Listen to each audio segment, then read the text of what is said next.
పిత పుత్ర పవిత్రాత్మ నామమున ఆమేన్. ఈరోజు జూన్ 16వ తారీఖు. మార్కు సువార్త 4వ అధ్యాయము 26వ వచనము నుండి 34వ వచనం వరకు.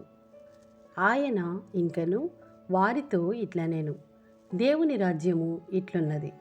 విత్తువాడొకడు తన పొలములో విత్తనములను వెదచల్లి రాత్రింబవళ్ళు నిద్రపోవచ్చు మేల్కొనుచుండగా వానికి తెలియకయే విత్తనములు మొలకెత్తి పెరిగి పెద్దవగుచుండెను.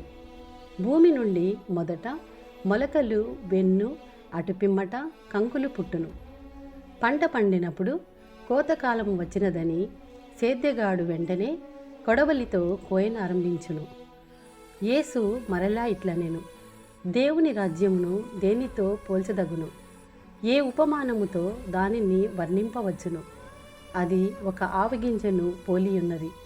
అది భూమిలో నాటపడినప్పుడు అన్ని విత్తనముల కంటే చిన్నదైనను పెరిగి పెద్దదైనప్పుడు మొక్కలన్నింటికంటే పెద్దదై కొమ్మలతో రెమ్మలతో ఒప్పుచుండును.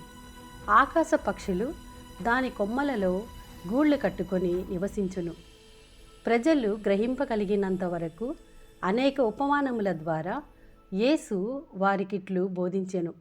ఉపమానములు లేకుండా ఆయన ఏమీ బోధింపలేదు. కానీ ఏకాంతముగా ఉన్నప్పుడు ఈ ఉపమానముల అర్థమును ఆయన తన శిష్యులకు సుస్పష్టముగా తెలిపెను. ఇది ప్రభుని వాక్కు. సర్వేశ్వరునికి వందనములు.